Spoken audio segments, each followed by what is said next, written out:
mengagungkan Dikau dan mengucapkan syukur buat segala sesuatu yang sudah Engkau kerjakan bagi kami umat-Mu, menjadikan kami umat ketebusan-Mu, mengangkat kami menjadi imam-imam bagi kerajaan surga, untuk duduk bersama Dikau di atas takhta, berkerajaan bersama Dikau pula.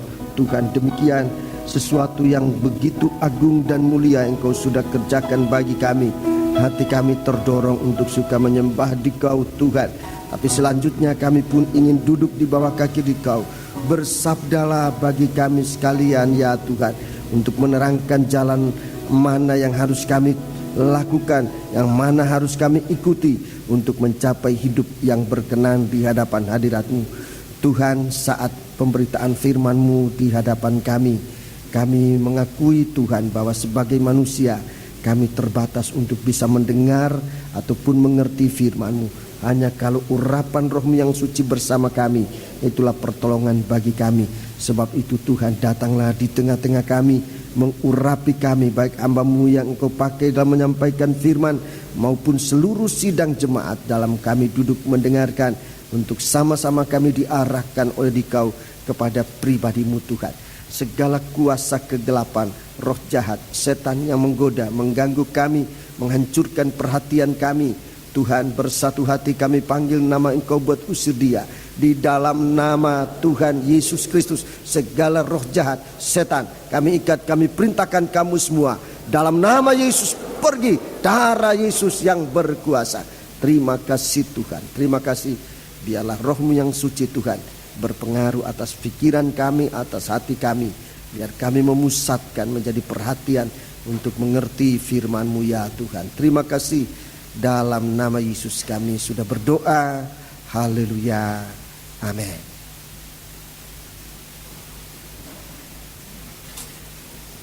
Salam sejahtera diperuntukkan bagi kita sekalian. Dan tidak lupa saya menyampaikan selamat berbahagia dalam menerima sabda Tuhan dalam nama Tuhan Yesus Kristus. Puji Tuhan, kita berada pada malam hari ini di bawah kaki Tuhan untuk mendengarkan firman Tuhan yang mengarahkan kehidupan kita untuk pada perjalanan yang punya arah, punya tujuan, yaitu kepada Kristus sebagai kepala. Dan saat-saat kita masih di bumi ini, Tuhan mengarahkan kita kepada suatu persekutuan anak-anak Tuhan, untuk disiapkan oleh Tuhan menjadi tubuhnya, yang nanti saat Yesus datang kembali, kita benar-benar layak untuk menerima Dia dalam kehidupan kita sebagai kepala. Dia sebagai mempelai buat mempelai wanitanya, dan Dia buat menjadi kepala buat tubuhnya. Mari, pada malam ini kita masih memeriksa kitab Wahyu Fatsal yang keempat. Menjadi titik pusat pada kitab Wahyu Fatsal yang keempat ini adalah sebuah takhta dengan Allah Bapa dalam kebesaran, dalam keagungannya berada di atas takhta itu, dan segala sesuatu yang ada di sekitar Dia. Dan Yesus mengajarkan kita supaya apa-apa yang ada di dalam kerajaan surga itu pun terjadi di bumi ini. Segala kerajaan yang ada di surga itu pun biar diturunkan di tengah-tengah sidang jemaat. Kehendak Allah terjadi di bumi ini seperti yang sudah terjadi di surga. Jadi saudara-saudaraku, kalau Tuhan menampakkan sorga ini dalam suatu pembukaannya, ini bukan tanpa maksud, tapi Tuhan mempunyai suatu maksud, suatu tujuan, bahwa Tuhan merindukan suasana surga itu akan menjadi suasana di dalam gereja Tuhan. Dan ini bukan sekedar untuk menarik perhatian kita, tetapi ini benar-benar janji Allah, kerinduan Tuhan untuk umatnya. Tuhan tidak menginginkan bahwa umatnya itu hidup menderita dan kemudian binasa, tetapi supaya umat itu dipelihara oleh Tuhan dalam suasana kerajaan surga. Itu sebabnya doa yang diajarkan oleh Tuhan dalam suatu khotbah di atas bukit, salah satu pokok tujuan Tuhan dalam berdoa itu adalah supaya sebagaimana kerajaan surga, demikian juga terjadi di bumi ini. Dan Tuhan sudah menyatakan itu sejak zaman dulu, saudara-saudaraku, sejak zaman dulu, zaman Adam dan Hawa. Kemudian dalam perkembangan umat manusia di zaman Israel sampai sekarang, Tuhan merindukan bahwa kerajaan surga itu tetap berada di tengah-tengah kita sekalian. Puji Tuhan. Tuhan ingin saudara-saudaraku untuk menetapkan tahtanya. Untuk menetapkan tahtanya di bumi ini seperti ada di dalam kerajaan surga. Dalam saudara-saudaraku, dalam kitab Mazmur, kita baca kitab Mazmur. Mazmur 103. Kitab Mazmur pasal yang ke-103. Tidak rugi kalau kita membaca ayat ini. Kitab Mazmur pasal yang ke-103 ayat yang ke-19. Ayat yang ke-19. Tuhan sudah menegakkan tahtanya di surga. Tuhan sudah menegakkan tahtanya di surga. Dan kerajaannya berkuasa atas segala sesuatu. Ya, kalau kerajaan ini ditegakkan, saudara-saudaraku, supaya Tuhan menyatakan kuasanya dalam segala sesuatu. Tuhan menunjukkan itu kepada kita sekalian, saudara-saudaraku, bukan hanya sekedar untuk dilihat, tetapi supaya kita mengalami suasana surga itu dalam nikah kita, dalam cara kita mencari nafkah, dalam ibadah kita, maupun dalam pelayanan kita. Kitab Wahyu pasal yang keempat ini, saudara-saudaraku, Tuhan menunjukkan secara jelas segala sesuatu yang ada di sekitar tahta di mana Tuhan menyatakan kuasanya. 4 makhluk yang hidup, ya. 4 makhluk yang hidup yang ada di sekitar tahta. Ini menunjuk kepada aktivitas kuasa Allah. Aktivitas kegiatan Allah di dalam surga untuk juga menjadi kegiatan sidang jemaat. Dalam Yehezkiel pasal 1 ayat 14, tolong dibaca. Saudara catat, nanti saudara Yakub membacakan buat kita. Yehezkiel pasal 1 ayat 14. Kita lihat di sini suatu gerak dari 4 makhluk hidup ini. Makhluk-makhluk hidup itu terbang ke sana kemari, seperti kilat. Seperti kilat. Terbang ke sana kemari seperti kilat. Ini suatu gambaran dari gerakan yang terjadi di dalam kerajaan surga dengan speed tinggi seperti kilat. Di dalam Wahyu pasal 4, coba dalam Wahyu pasal 4 kita melihat Wahyu pasal 4 ayat yang kelima.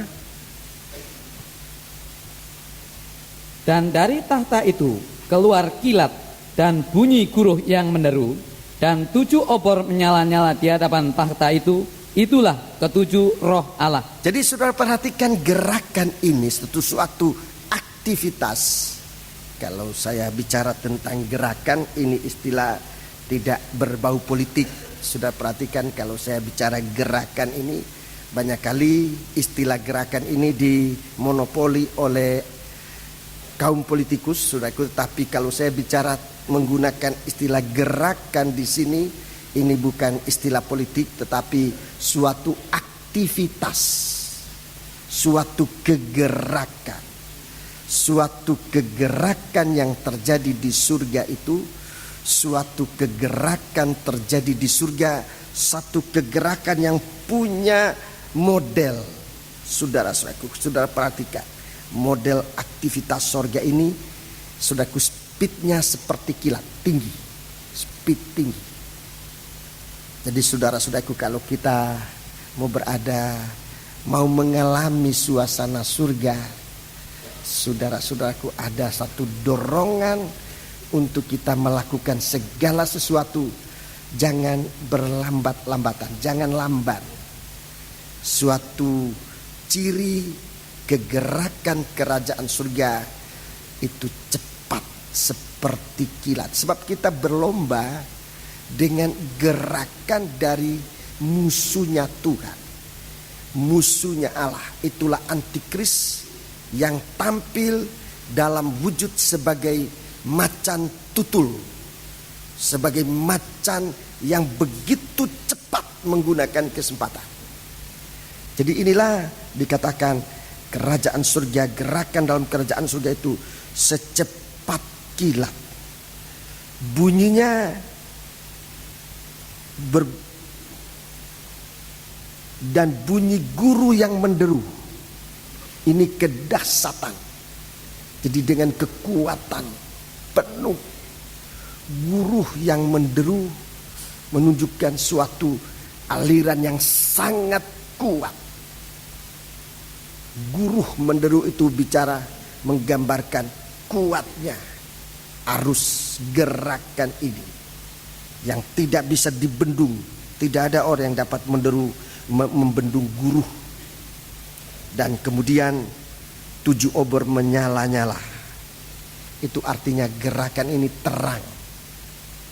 Tidak ada setitik gelap dalam aksi rohani, dalam satu kegiatan rohani itu secepat kilat.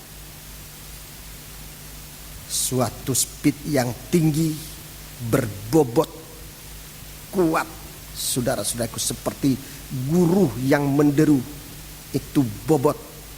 Itu saudaraku suatu kekuatan yang dahsyat, tetapi semua dalam keadaan terang. Seperti obor yang menyala. Terang. Tuhan bekerja tidak di dalam kegelapan. Tuhan bekerja di dalam terang. Di dalam menantikan Tuhan datang sebagai mempelai, Tuhan merindukan kita juga bekerja begitu. Dalam Lukas pasal 12, saudara catat, Lukas 12 ayat 35. Tolong baca. Lukas 12 ayat 35. Hendaklah pinggangmu tetap berikat, Iya. dan pelitamu tetap menyala. Iya. Tolong baca satu ayat berikutnya. Dan hendaklah kamu sama seperti orang-orang yang menanti-nantikan tuanya yang pulang dari perkawinan. Ya, terima kasih. Sampai di situ saja kita sudah jelas bahwa suasana penantian ini masih dipengaruhi dengan suasana pesta nikah. Suasana penantian kita sekarang menantikan Tuhan Yesus yang akan datang, tidak lagi sebagai juru selamat. Yang kita nantikan ini bukan lagi Yesus datang sebagai juru selamat. Sebab sebagai juru selamat ia sudah datang 2000 tahun yang lalu dengan bernama Yesus, menebus kita dari segala dosa kita. Tapi kita menantikan dia Mesias yang akan tetap bersama dengan kita. Allah bersama dengan manusia tidak bisa dipisahkan. Seperti kepala tidak bisa dipisahkan dari tubuh, begitu kehidupan kita dengan Yesus. Sebagai suami tidak boleh dipisahkan dari istri, dan sebaliknya. Begitu kita menantikan dia yang akan datang, disebut, saudaraku, disebut dia Immanuel, Allah bersama dengan manusia. Dia Mesias, dia mempelai laki-laki dari surga. Puji Tuhan. Jadi ini yang kita nantikan. Dalam suasana penantian ini, gereja Tuhan dalam suasana penantian hendaklah berikat pinggang dengan kebenaran. Kalau kita bekerja dalam kebenaran. Itu yang disebutkan terang. Disebut juga dengan obor, dengan pelita yang menyala. Di saat kegelapan dunia ini, jangan bekerja tanpa kuasa Roh Kudus. Firman itulah kebenaran, menjadi ikat pinggang kekuatan kita. Tapi Roh Kudus menjelaskan, menerangi segala apa yang harus kita kerjakan. Jadi saudaraku, sifat dari kegiatan surga ini sudah menjadi jelas. Speednya tinggi seperti kilat. Dia berbobot kuat bagaikan buruh yang menderu. Tetapi di dalam terang, tidak ada kegelapan. Jadi kalau kita lihat aksi yang terjadi di dunia ini sangat bertentangan dengan situasi kerajaan surga.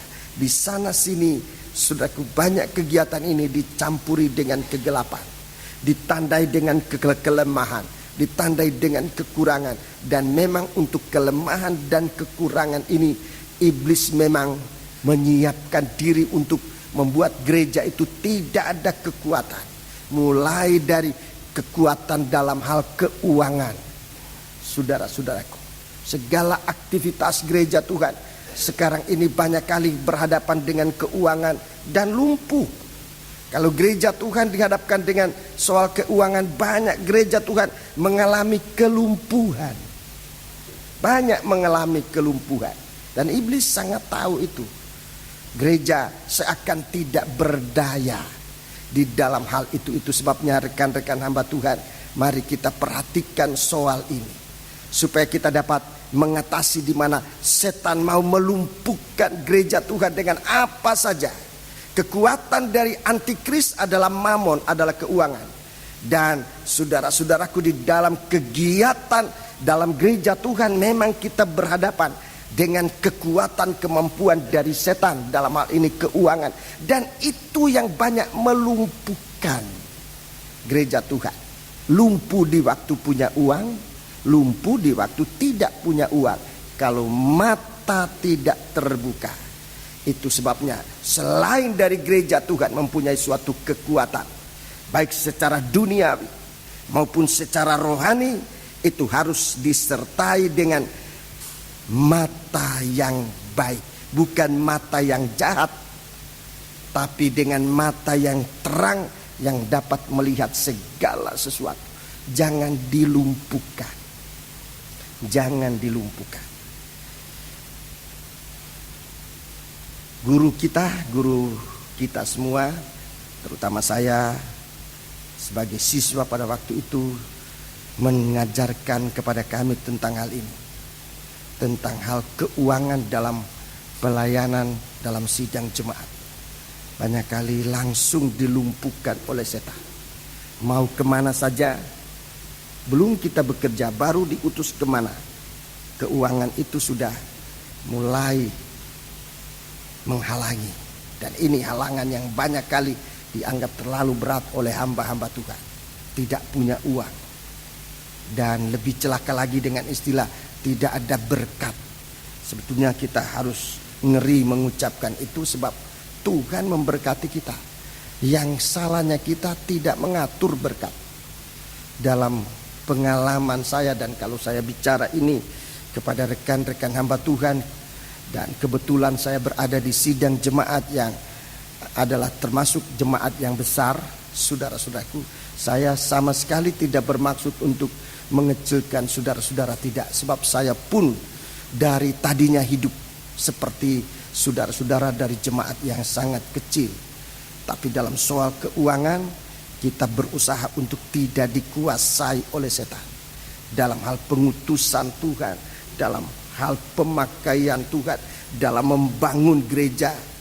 Dalam membangun gereja banyak kali iblis langsung dengan memotong kekuatan itu dengan menunjukkan kelemahan gereja dalam hal keuangan. Dan sebenarnya Tuhan menyediakan banyak jalan untuk kita bisa mengatasi. Sebab Tuhan itu adalah jalan. Dia adalah kebenaran, dia adalah hidup. Kalau kita ikuti jalan ini, sudah jalan yang benar, kita akan hidup. Dan hidup ini berarti kita sudah menang atas segala seteru.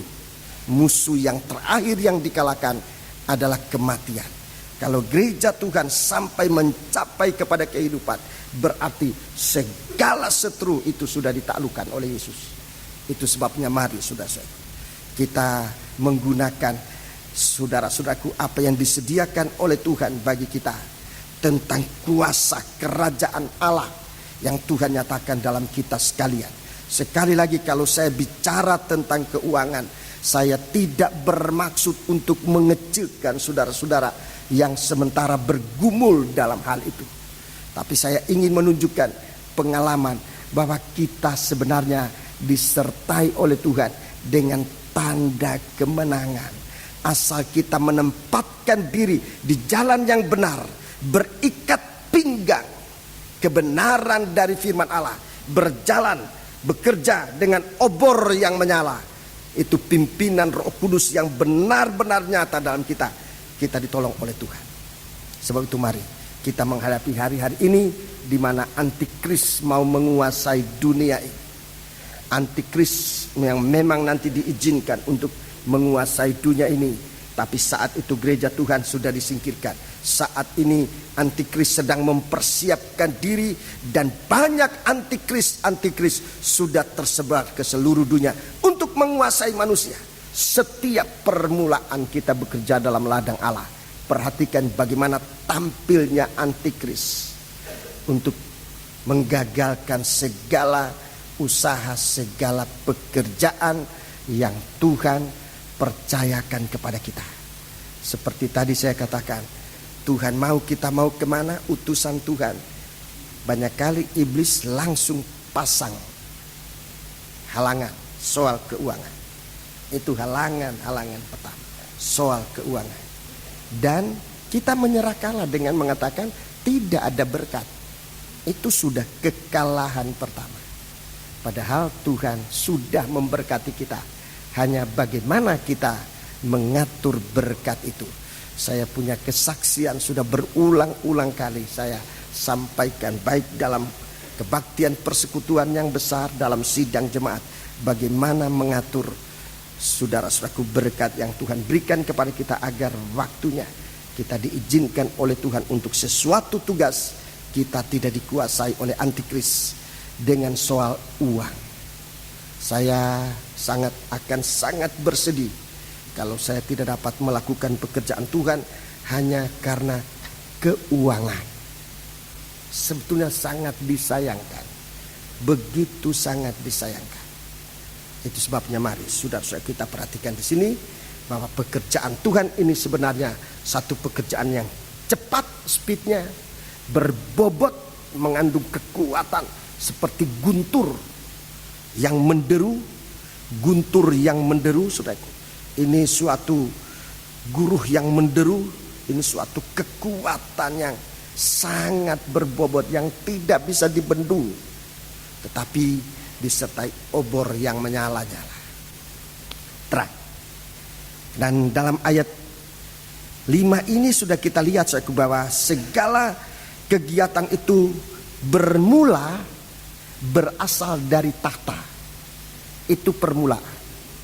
Segala kegiatan itu bermula atau bermulai dari tahta, dari Tuhan itu sendiri. Itu harus menjadi permulaan. Permulaan dari kegiatan dari Tuhan untuk kemuliaan nama Tuhan. Jadi itu selalu harus kita tahu. Kegiatan ini punya awal, dan segala sesuatu yang datang dari Dia untuk memuliakan, untuk mengagungkan, untuk Dia. Puji Tuhan. Dalam ayat-ayat selanjutnya, dalam pasal 4 ini kita membaca, saudara-saudaraku, bahwa Tuhan menunjukkan ada dua macam kegiatan di surga. Dua macam kegiatan di surga. Nomor 1, ayat yang ke-8.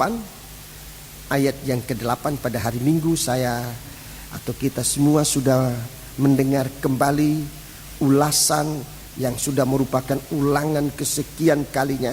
Ini tentang kesucian surga. Apa yang ada di surga itu adalah kesucian. Di bumi ini terjadi kegiatan penyucian.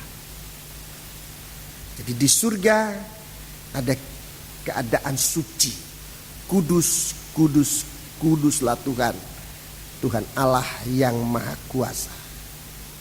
Kita lihat, yang sudah ada itu bicara masa lalu, yang ada itu masa sekarang, masa hari ini, dan masa yang akan datang. Jadi seluruh masa dikuasai oleh kesucian.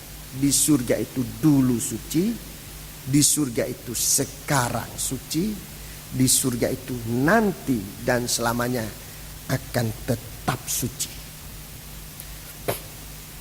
Itu situasi surga. Dan Tuhan merindukan situasi itu harus datang di bumi ini. Di bumi ini Tuhan menunjuk tentang surga. Tentang gereja Tuhan.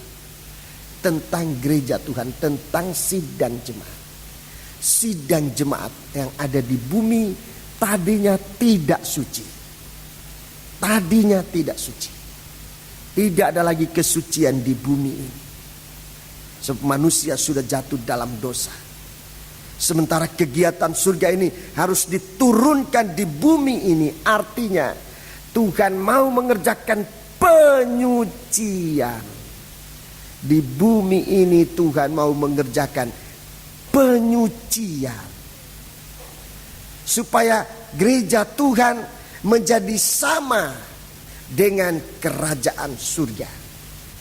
Jadilah kehendakmu di bumi seperti di surga. Apa yang menjadi kehendak Tuhan? Dalam surat Tesalonika, mari kita membaca. Dalam surat Tesalonika, surat 1 Tesalonika pasal yang keempat. Surat 1 Tesalonika pasal yang keempat, ayat yang ketiga. Karena inilah kehendak Allah, inilah kehendak Allah, pengkudusanmu, yaitu terus, supaya kamu menjauhi percabulan. Iya, 4. Supaya kamu masing-masing mengambil seorang perempuan menjadi istrimu sendiri dan hidup dalam pengkudusan dan penghormatan. Iya, terima kasih. Selanjutnya sudah baca di rumah. Ini yang menjadi kehendak Tuhan di surga. Dan Tuhan mau supaya apa yang ada di surga itu terjadi di bumi. Kalau di surga ada kekudusan, Tuhan mau di bumi ini, tepatnya di gereja Tuhan, lebih terperinci lagi di dalam nikah. Lebih terperinci lagi di dalam nikah adalah pengudusan. Pengudusan berarti tadinya tidak kudus. Penyucian artinya tadinya tidak suci. Itu jelas. Saya kira jelas, saudaraku. Kalau saudara ada di sini yang ahli dalam bahasa, saya kira dari segi bahasa pun jelas. Kalau Tuhan bicara tentang pengudusan atau penyucian, saudara-saudara, supaya kita mempunyai suatu kualitas tidak sama dengan kualitas Babel, kota dari yang disebutkan kota percabulan, tapi kita menjadi penghuni Yerusalem baru, yaitu satu kehidupan yang disucikan oleh Tuhan. Maka proses penyucian itu,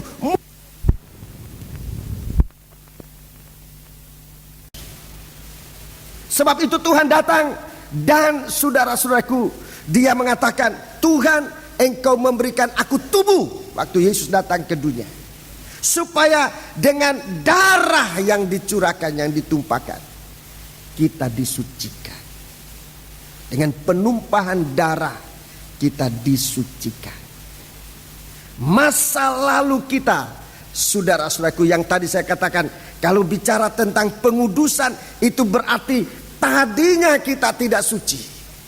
Tetapi Tuhan mau perkara yang tidak suci itu menjadi suci dengan menumpahkan darah yang suci.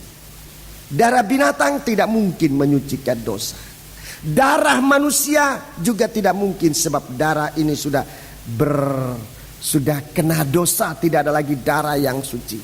Hanya darah dari Yesus Kristus itu yang menyucikan dosa. Itu sebabnya untuk masa lalu kita, Tuhan mau menyucikan dengan darah. Dengan darah. Ibrani 9. Saudara catat ayat-ayat ini, Ibrani 9. Sudah kita baca ayat 22, Ibrani 9 ayat 22.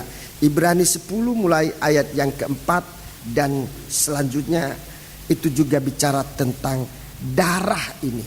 Mau menyucikan kita. Mari surat Ibrani pasal 9 kita baca lebih dahulu ayat yang ke-22. Dan hampir segala sesuatu disucikan menurut hukum Taurat dengan darah. Ya, dulu zaman Taurat hampir segala sesuatu disucikan dengan darah.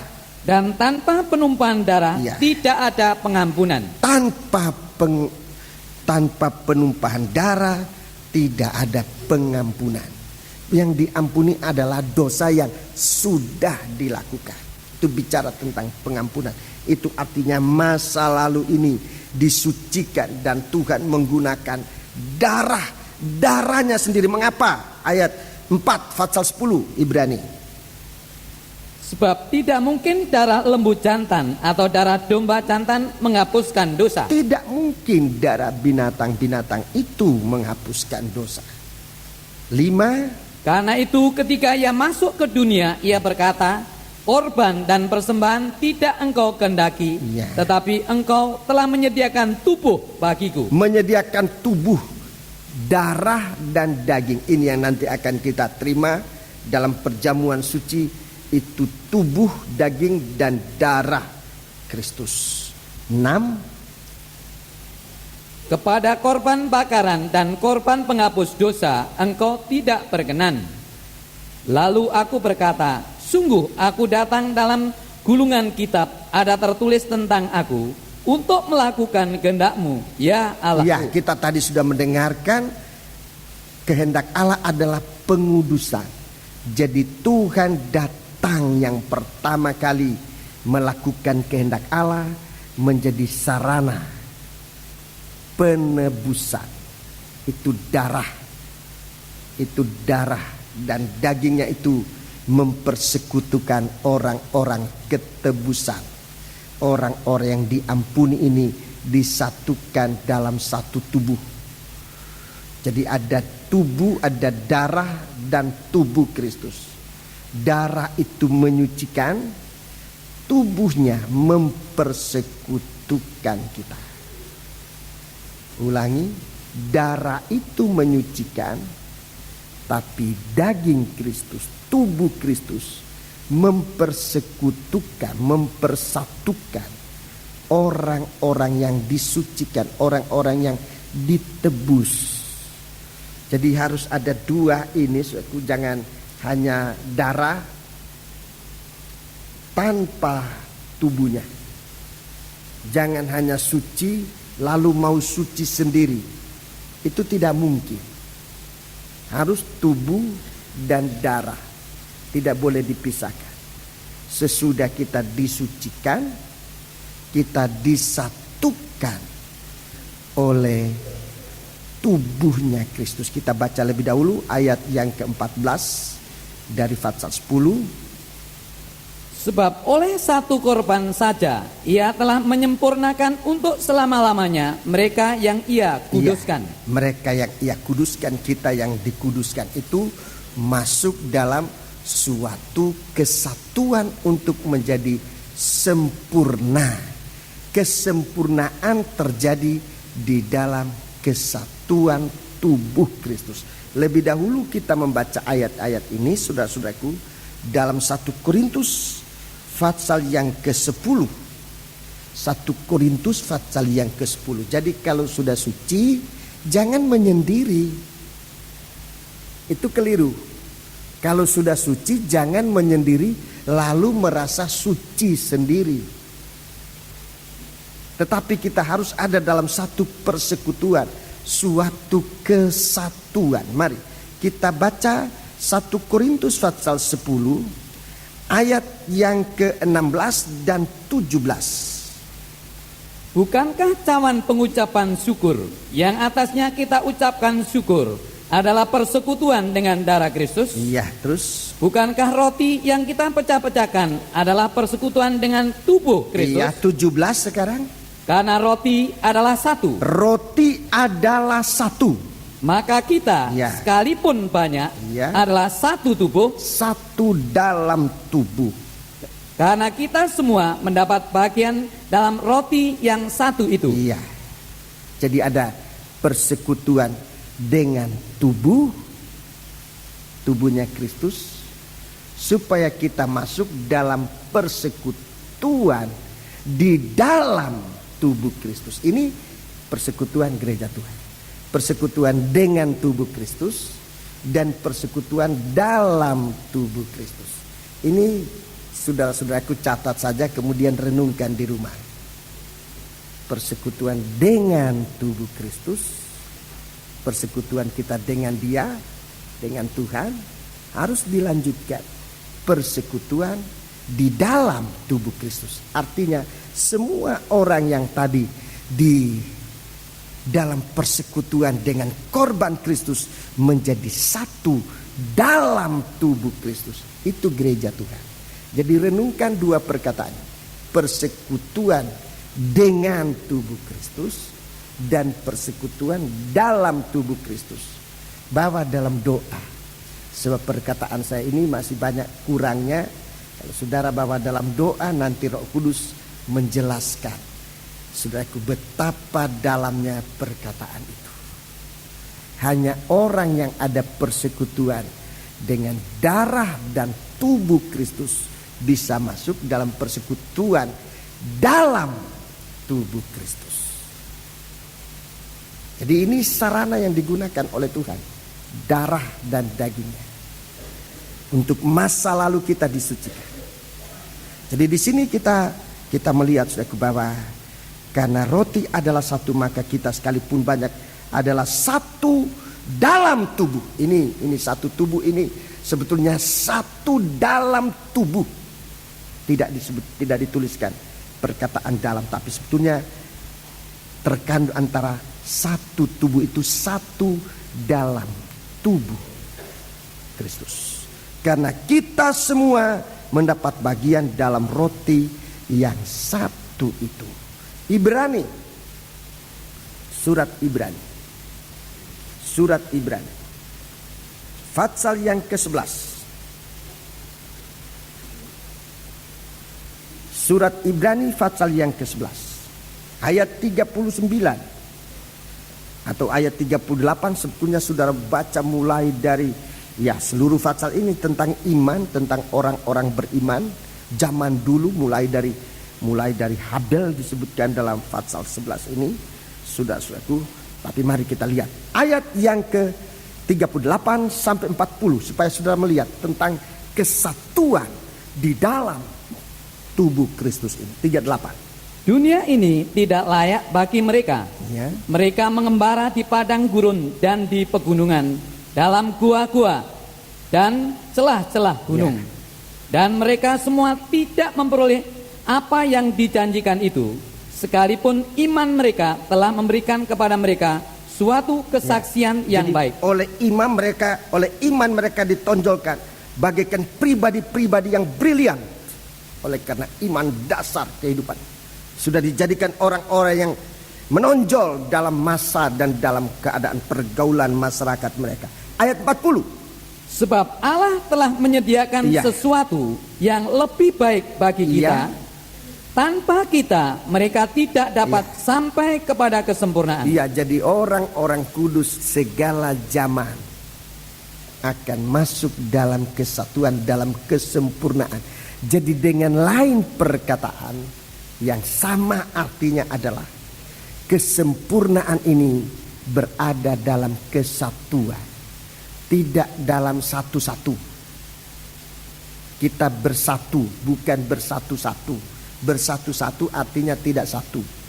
Kita bersatu, kita dalam satu kesatuan. Di situ ada kesempurnaan. Jadi kalau sudah suci, disucikan oleh Tuhan, lalu merasa suci, ini kekeliruan besar. Kalau sudah benar, lalu merasa benar sendiri, ini kekeliruan besar. Kita dibenarkan oleh Tuhan, kita disucikan oleh Tuhan, supaya kita disempurnakan oleh Tuhan dalam kesatuan yang disebutkan tubuh Kristus. Di situ letak kesempurnaan. Di situ letak kesempurnaan. Sebab itu saudara-saudaraku, jangan kita lupakan ini. Memang itu suatu kehendak Allah, supaya kita disucikan. Tapi penyucian bukan tujuan akhir dari Tuhan. Penyucian bukan tujuan akhir dari Tuhan. Penyucian akan membawa kita kepada bisa bersekutu. Dengan lain perkataan juga, saudaraku, bahwa tanpa kesucian kita tidak bisa disekutukan. Tanpa kesucian tidak bisa disekutukan. Nikah, saudara-saudaraku, bagaimanapun bagusnya, tetapi kalau di dalamnya ada yang gelap, di dalamnya ada yang najis, ada yang dosa yang tidak diselesaikan, nikah itu kapanpun juga tidak bisa nyatu. Tidak bisa akan kita bawa nanti sampai kepada kesatuan yang dimeteraikan oleh darah Yesus dalam tubuh Kristus. Mengapa? Sebab dosa dipertahankan, dosa disembunyikan. Kalau kita terima darah Yesus, segala dosa dan kejahatan itu dihapuskan. Segala dosa dan kejahatan. Jadi dengan lain perkataan, tapi berarti sama. Kalau menyembunyikan dosa, nikah tidak mungkin menjadi satu. Nyatanya nanti waktu kita akan berada dalam tubuh Kristus, tidak bisa masuk dalam kesatuan tubuh Kristus. Kalau saya bicara ini, saudara-saudaraku, mungkin akan ada tantangan, bahkan bahwa saya memberikan suatu peraturan yang berat. Saya tidak memberikan peraturan, tapi saya memberitakan kebenaran dari Allah.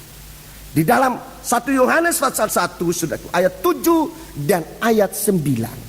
1 Yohanes pasal 1 ayat 7 dan 9. Bagaimana kita bisa menggunakan darah ini, saudara-saudara, supaya kita dalam satu kesatuan. Kalau nikah orang dua aja tidak bisa satu. Coba bayangkan, bagaimana dengan miliaran manusia yang ada di zaman sekarang, belum yang lalu-lalu dari zaman Habel sampai sekarang ini. Bagaimana bisa bersekutu? Tanpa mereka tidak dapat sampai kepada kesempurnaan, tidak masuk dalam persekutuan. Coba 1 Yohanes pasal 1 ayat 7 dan ayat 9. Tetapi jika kita hidup di dalam terang, hidup dalam terang, dalam obor yang menyala-nyala, disinari oleh obor yang menyala-nyala.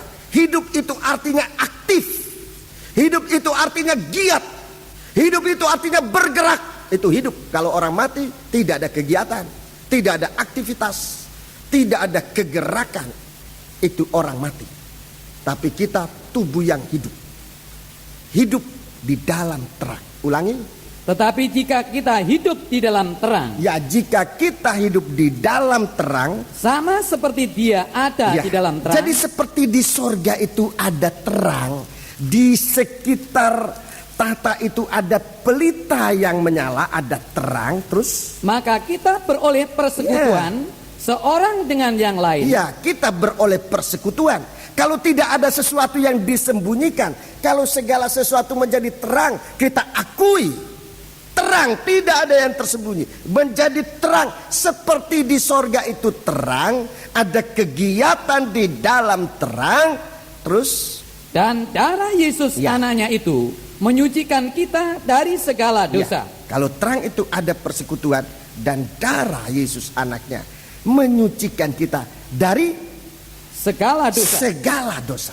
9 ayat 9. Jika kita mengaku dosa kita, maka Ia adalah setia dan adil, Iya. sehingga Ia akan mengampuni segala dosa kita dan menyucikan kita dari segala kejahatan.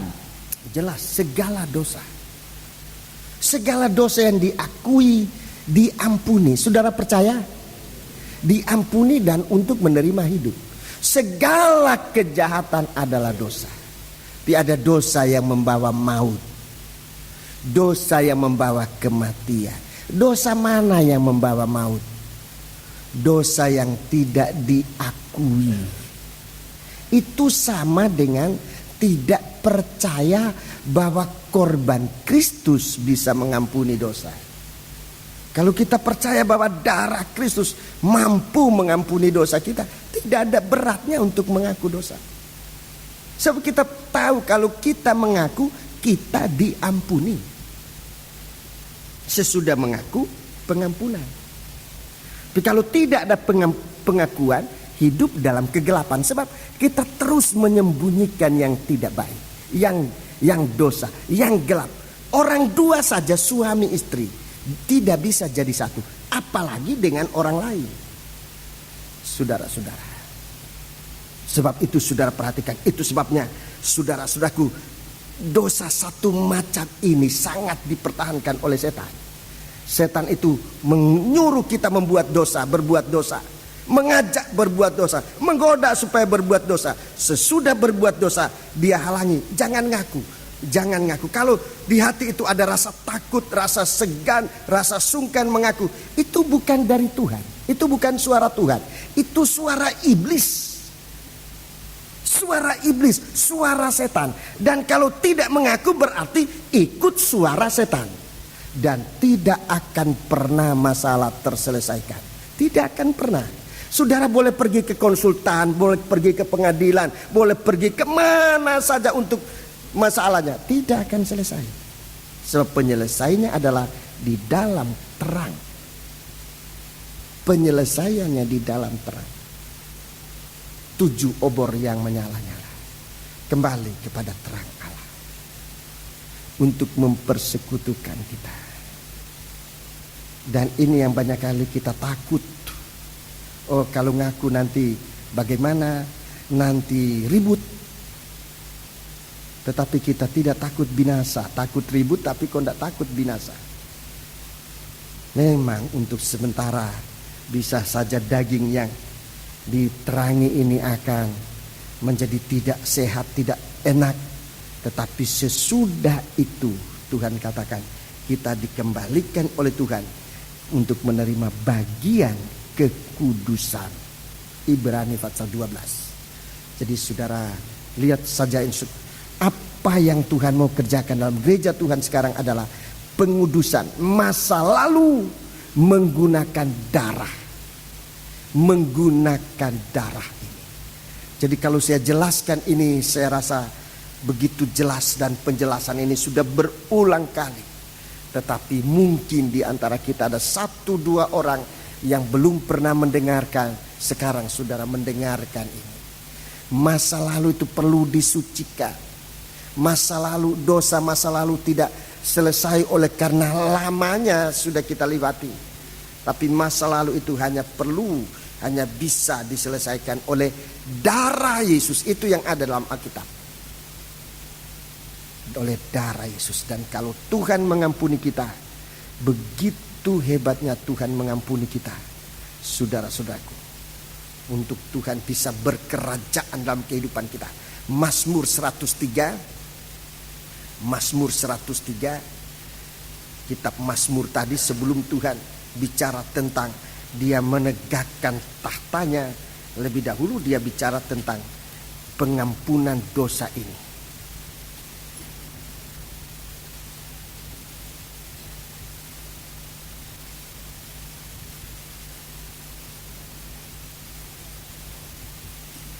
Ayat 2 dan 3. Ayat 2 dan 3. Pujilah Tuhan, hai jiwaku, Iya. dan janganlah lupakan segala kebaikannya. 3. Ia yang mengampuni segala kesalahanmu, Dia yang mengampuni segala kesalahanmu, yang menyembuhkan segala yang penyakitmu. menyembuhkan segala penyakit. Jadi dia datang menjadi korban untuk mengampuni segala kesalahan ini. Dia perlu jadi korban. Untuk supaya kita menjadi sehat, menjadi sembuh ini, dia perlu saudaraku menderita ganti kita. Ayat 10. tidak dilakukannya kepada kita setimpal dengan dosa Ya, kita. ini suatu pengampunan. Tidak melakukan kepada kita setimpal dosa kita. Kalau dia melakukan kita sesuai dengan dosa kita, kita harus dihukum. Terus Dan tidak dibalasnya kepada kita setimpal dengan kesalahan kita, tidak dibalasnya kepada kita setimpal dengan kesalahan kita. tetapi setinggi langit di atas bumi, Setinggi langit di atas bumi. Tidak bisa diukur. Siapa yang bisa ukur berapa tingginya langit? Setinggi langit di atas bumi. demikian besarnya kasih setianya Dia demikian besarnya kasih setianya. atas orang-orang yang takut akan Dia. 12. Sejauh timur dari barat, Sejauh timur dari barat. Siapa yang bisa mengukur berapa jauhnya timur dari barat? Berapa jauhnya tempat di mana matahari terbit sampai dengan matahari terbenam? Berapa jauhnya? Kalau saudara ukur dari New Zealand ke Amerika, mungkin bisa saja ukurannya sekian mil atau sekian kilometer. Tapi itu belum timur dan barat. Belum matahari, belum ukuran timur dan barat, bukan. Ulangi. sejauh timur dari barat, demikian dijauhkannya daripada kita pelanggaran kita. Iya, demikian dijauhkannya dari kita segala pelanggaran kita, segala kejahatan kita, segala dosa kita, segala kesalahan kita, segala pelanggaran kita. Dari dosa kecil sampai dosa yang terbesar, Tuhan lupakan, Tuhan jauhkan dari kita. Sebab Tuhan mau menegakkan tahtanya. Ayat 19, baru di sana tahta ini ditegakkan. Setelah Tuhan mengerjakan penyucian. Kalau kita mau bahwa rumah tangga kita, nikah kita akan bersuasana surga, jauhkan segala dosa dan kejahatan. Sebab di mana ada setitik dosa, di sana terjadi suatu ketidaksatuan, tidak menyatu. Itu berarti, saudara-saudaraku, suatu keadaan yang tidak bersuasana surga. Ngaku jalan tersingkat untuk sampai ke surga ini. Jalan tersingkat untuk sampai ke surga, mengaku dosa kepada Tuhan. Dan Tuhan sudah siapkan darah untuk menghapuskan dosa itu. Sehingga kita akan ditampilkan oleh Tuhan seperti tadinya kita tidak pernah berbuat dosa. Itu penyucian masa lalu kita. Tuhan gunakan darah. Nah, di surga ada kesucian. Di bumi Tuhan mengerjakan penyucian dengan darahnya. Ini kegiatan kerajaan surga di bumi, di dalam gereja Tuhan. Dia yang ada. Jadi kudus dia yang sudah ada, kudus dia yang ada, itu masa sekarang. Kita disucikan, Tuhan menggunakan firman, namanya firman penyucian. Namanya firman penyucian. Firman penyucian itu dalam 2 Timotius 4 ayat 1 dan 2. Pertama, menyatakan kesalahan. Itu firman penyucian. Kedua, menegur. Ketiga, menasihati. Jadi bukan cuma menegur, tapi menasihati. Menegur itu melarang, jangan melakukan yang salah itu. Tapi menasihati, membuka jalan, menunjukkan segala sesuatu apa yang bisa dan harus kita lakukan. Itu nasihat. Jadi jangan kita hanya menegur, sesudah menegur berikan nasihat. Jangan hanya melarang, kalau ada yang dilarang tunjukkan apa yang boleh. Saudara-saudara, rekan-rekan hamba Tuhan, kita banyak kali hanya sampai pada melarang, jangan ini, jangan itu, jangan ini, jangan itu. Sampai sidang jemaat bingung apa yang boleh. Saya mengatakan ini sebab pengalaman saya dulu demikian. Ini gereja Pantekosta, kita umumnya gereja Pantekosta, kita juga Pantekosta. Saya tertarik memang melihat keadaan di gereja Pantekosta itu ada banyak yang baik, tapi kok larangan melulu, jangan ini, jangan itu, jangan ini, jangan itu. Apa yang boleh? Aku tidak mau gereja macam itu. Padahal kalau kita ikuti firman penyucian, memang ada yang dilarang oleh firman. Tapi sebenarnya kalau kita sudah mendengar firman Tuhan, larangan itu tidak perlu lagi. Sebab kita sendirinya sebelum dilarang sudah tidak mau lakukan itu. Sesudah firman Tuhan menjelaskan, kita sudah tidak mau lagi melakukan apa yang tadinya kita pertahankan. Setelah firman Tuhan menerangkan, sekalipun tidak dilarang, kita sudah tidak mau melakukan. Kita melakukan segala sesuatu yang berkenan di hadapan Tuhan, sekalipun tidak disuruh, sekalipun tidak diperintahkan. Sebab kita merasa ada suatu dorongan kehendak Allah di dalam kita. Sehingga kalau kita hidup dalam firman penyucian, saudara, itu sangat cukup. Tapi karena kerasnya hati manusia, ada perintah, ada larangan, ada perintah, ada nasihat. Sebetulnya dengan pembukaan firman Allah, kalau kita mau terima, kita sudah tahu apa yang tidak boleh, apa yang harus kita kerjakan, dan kita oleh kasih Allah melakukan segala sesuatu itu dengan baik. Puji Tuhan. Itulah firman penyucian. Dalam Injil Yohanes 15 ayat 3, itu yang menyucikan kita. Kita disucikan oleh firman yang dibukakan, firman yang dikatakan, firman yang kukatakan. Kukatakan itu berarti tidak ditutup, diungkapkan, disampaikan, dijelaskan, itu dikatakan. Ya. Jadi bukan firman yang ditutup. Rekan hamba Tuhan, jangan takut mengungkapkan firman. Oh, nanti kalau saya berikan Bible study dalam sidang jemaat, nanti sidang jemaat jadi pandai semua, lalu saya tidak ada lagi bahan untuk khotbah. Itu keliru. Keliru.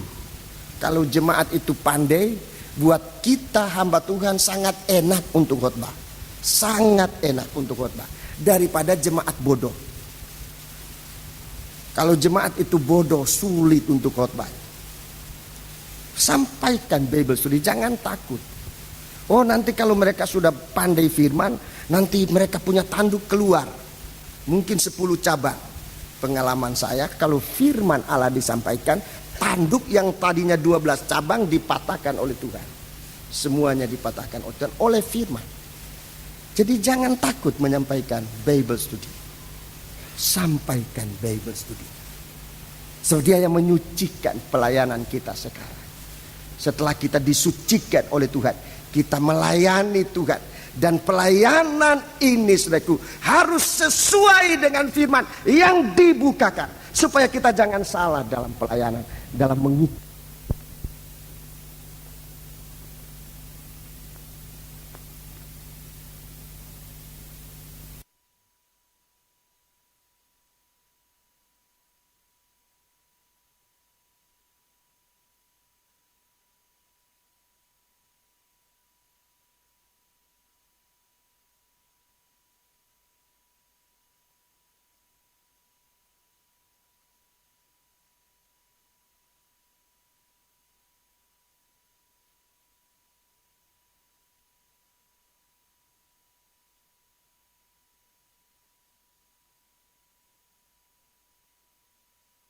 Ibadah kita, masa hidup kita dalam nikah, dalam rumah tangga sekarang ini harus dengan firman. Sampaikan semua ini dengan sabar dan dengan pengajaran. Tolong 2 Timotius 4 ayat 2. 2 Timotius 4 ayat 2, supaya sudah lihat bahwa pengajaran itu perlu dalam gereja Tuhan. Beritakanlah firman. Beritakanlah firman. Siap sedialah, Ya. baik atau tidak baik waktunya. Terus. Nyatakanlah apa yang salah. Ya, ini firman penyucian, menyatakan yang salah. Tegurlah. Menegur kedua. Dan nasihatilah. Menasihati yang ketiga. Dengan segala kesabaran. Segala kesabaran. Dan pengajaran. Dan pengajaran. Jadi keliru, saudaraku, kalau sudah katakan dalam gereja tidak perlu pengajaran. Pengajaran itu hanya di sekolah Alkitab. Di sekolah Alkitab maupun dalam sidang jemaat perlu pengajaran, sebab Alkitab sendiri mengatakan pengajaran. Di dalam gereja Tuhan perlu pengajaran. Harus ada Bible study. Oh, kami baru 2 orang, jiwa-jiwa baru. Jiwa baru juga perlu pengajaran. 2 orang juga pengajaran. 1 orang pun perlu pengajaran. Jadi perlu pengajaran. Tidak disebutkan jumlahnya banyak. Kalau kita lihat waktu Tuhan Yesus, saudara baca saja dalam 4 Injil, Matius, Markus, Lukas, dan Yohanes. Setiap kali Yesus masuk di dalam bait Allah, dia mengajar. Di dalam bait Allah, dia mengajar. Sekarang ini, saudaraku, bukti bahwa Yesus ada di dalam sidang jemaat dilihat dari ada atau tidak adanya pengajaran dalam sidang jemaat. Pengajaran itu membuktikan bahwa Yesus ada di dalam sidang jemaat. Dulu orang bisa lihat suatu lembaga seorang manusia. Sekarang yang bisa dilihat secara pribadi manusia kita adalah adanya pengajaran dalam sidang jemaat. Itu membuktikan bahwa gereja itu, jemaat itu diajar oleh Yesus sebagai guru. Dia adalah guru yang agung, mengajar kita. Sejak dulu zaman Israel, setiap kali dia berada di dalam sidang jemaat, dia mengajar. Pengajaran membuktikan bahwa Yesus ada di dalam sidang jemaat. Pendamaian membuktikan bahwa Yesus ada sebagai imam besar di dalam sidang jemaat. Itu bukti-bukti yang sekarang kita bisa miliki. Kalau terjadi pendamaian dalam ibadah kita, itu berarti ibadah kita dipimpin oleh Kristus sebagai imam besar. Kalau nikah kita, rumah tangga kita, suami istri ada dalam perdamaian, berarti nikah kita berada dalam ruangan maha suci. Tolong tunjukkan. Tolong tunjukkan.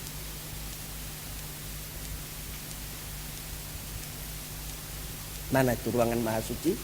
Ya, ruangan ini hanya bisa dimasuki oleh imam besar. Imam-imam tidak boleh masuk.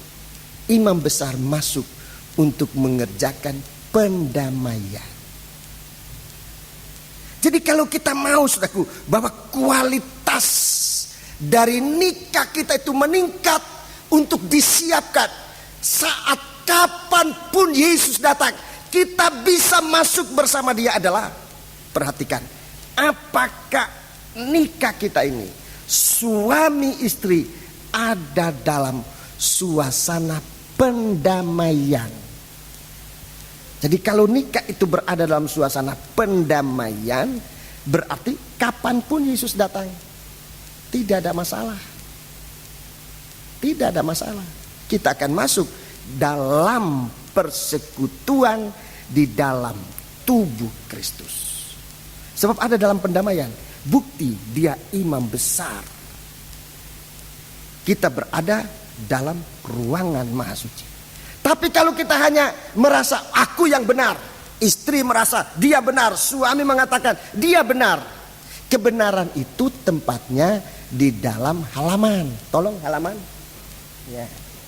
Ya. Jadi memang benar, tapi masing-masing aku benar. Ya memang benar. Si suami bilang aku benar, istri bilang aku benar, memang benar. Tapi tempatnya di halaman. Kalau itu kebenaran, kalau itu betul-betul benar, belum tentu kebenaran itu sesuai dengan ukuran. Sesuai dengan ukuran dari halaman. Belum tentu sesuai ukuran halaman. Mungkin kebenaran itu kebenaran diri sendiri, itu malah di luar halaman. Yang saya bicara ini, kalaupun kebenaran itu menurut ukuran halaman, kalau Yesus datang, halaman ini diberikan kepada orang kafir untuk diinjak-injak selama berapa bulan, saudara-saudara? Berapa? 42 bulan. Itu zaman antikris. Berarti kalau malam ini Yesus datang, jelas ini masuk di dalam aniaya antikris. Ketinggalan.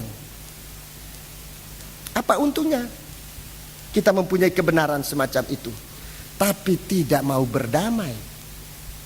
Kebenaran yang sesungguhnya, saudara-saudaraku, dengan satu korban ia menyucikan, menyempurnakan semua orang yang ia sudah benarkan, yang ia sudah sucikan. Sebetulnya korban itu kita manfaatkan maksimal sampai kita masuk dalam kesempurnaannya. Sebab itu mari saudara-saudaraku, perhatikan apa nikah kita ini dalam pengaruh imam besar atau tidak. Mungkin secara hukum sah, nikah itu sah. Di gereja sudah didoakan, dibenarkan. Tapi bagaimana pendamaian yang dikerjakan oleh imam besar? Masalahnya, kalau Tuhan datang, apa jaminan kalau Tuhan datang? Kita katakan, oh Tuhan lekas datang. Tapi kalau dia datang, kita ketinggalan.